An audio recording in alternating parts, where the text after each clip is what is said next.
జై శ్రీరామ్. ఎప్పుడు నేనే మనగాన్ని, నేనే తెలివంతుడి, నాకంటే మనగాడు లేడు, నాకంటే తెలివైన వాడు లేడు అని ఎప్పుడు అనుకోకూడదు. నా కొద్ది బలవంతుడు ఎవడు లేడని, నా కొద్ది తెలివైన వాడు ఎవడు లేడని అనుకుంటే పొరపాటే. నీ కొద్ది బలవంతుడు నేను మనగాడైతే నీకన్నా మనగాడు, నీ కొద్ది బలవంతుడు ఇంకొకడు ఉంటాడు. నువ్వే తెలివితేటలు, నీ కొద్ది తెలివితేటలు లేవని అనుకుంటే నీ కొద్ది తెలివితేటలు గలవాడు ఇంకొకడు ఉంటాడు.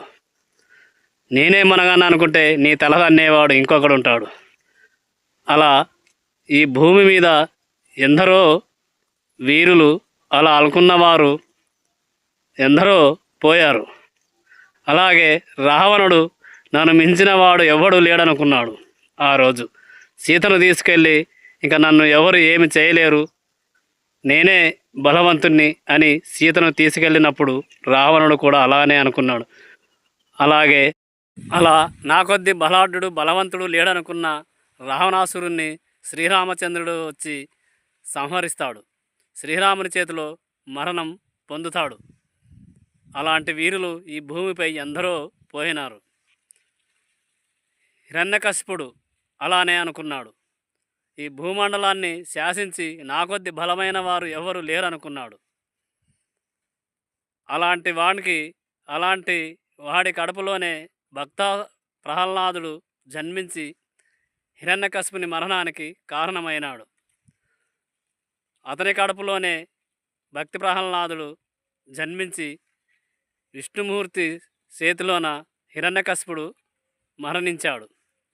నరసింహస్వామి రూపంలో హిరణ్యకశిపుణ్ణి వచ్చి నరసింహస్వామి చంపుతాడు హిరణ్యకశిపుణ్ణి.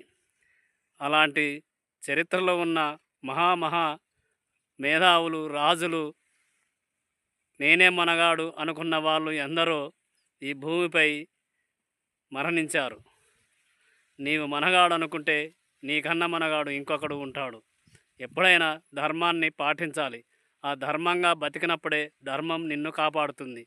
నీతి నిజాయితీగా ఉంటే ఆ నీతి నిజాయితీ ధర్మం నిన్ను రక్షిస్తుంది.